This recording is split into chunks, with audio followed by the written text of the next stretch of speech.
There was a time in the ministry of Jesus when following him had become popular.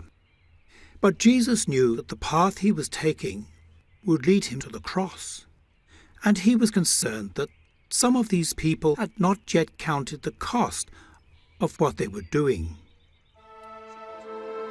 Jesus wanted people to understand that to follow him involved a serious decision.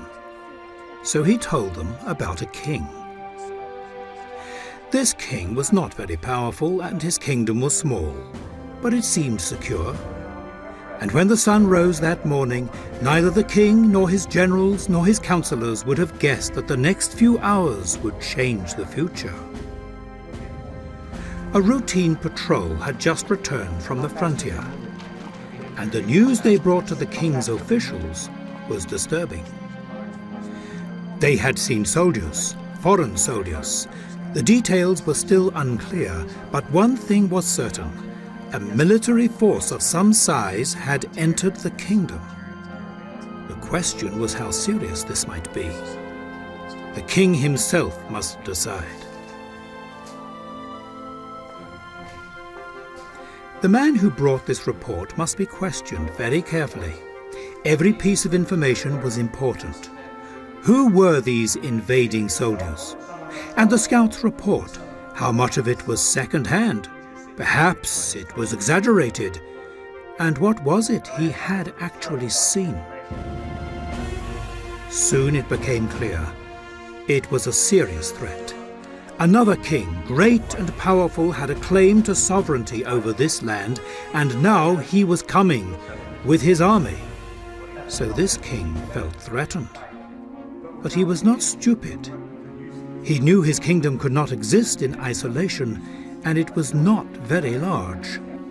He could give his allegiance to another, stronger king, or he could always fight for himself alone. His counselors could express their opinions, but in the end, this must be the king's decision, and he must make it soon. First, he needed more information, and he needed it quickly. The scouts must return to the frontier. These men were the eyes and ears of the king, and their instructions were clear. They must travel fast, and they must go in different directions. The scouts must learn what they could, but they must not engage the enemy. Above all, they themselves must not be captured. They were not looking for a fight, they were looking for answers. How far had the invader come into their land? And in what direction was this army marching? Was the invading army concentrated in just one place, or was it spread out? If it was crossing the frontier at several different places, then it could be difficult to estimate the total size of their forces. And to go into battle without this knowledge could be fatal. It was not enough to be accurate. Their information must also be as complete as possible. The king must know the size and disposition of the army coming against him. It was not difficult to find the invading forces. They seemed to be everywhere.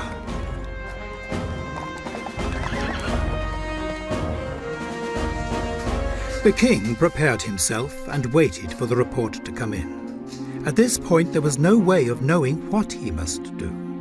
Fight or negotiate a surrender. He just did not know.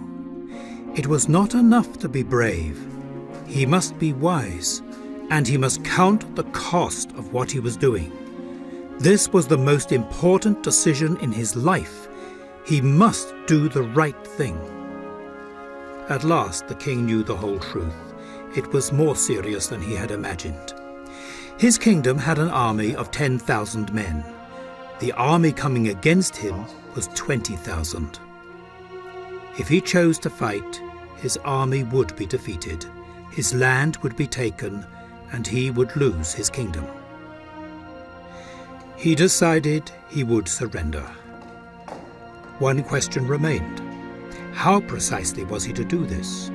Should he wait for the invading army to come near the city, or go out to meet the opposing king before he came any closer? He decided to send ambassadors while the invading army was still near the frontier, but he himself would stay in the capital city. One thing was clear: the future of the kingdom and his own future were now in other hands. So, in the same way, said Jesus, if you are not willing to surrender all that you have, you cannot be a disciple of mine. Were they ready to do that? Had they really thought about it? It was time to decide.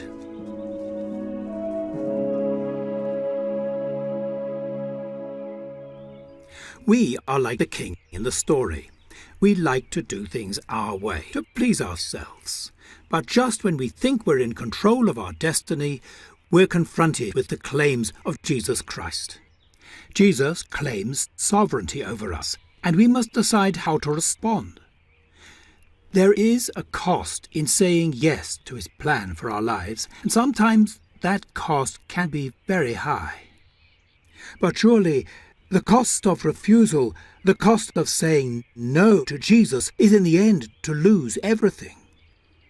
So the story is a challenge, and we must make up our minds. We cannot have it both ways. We must choose the path.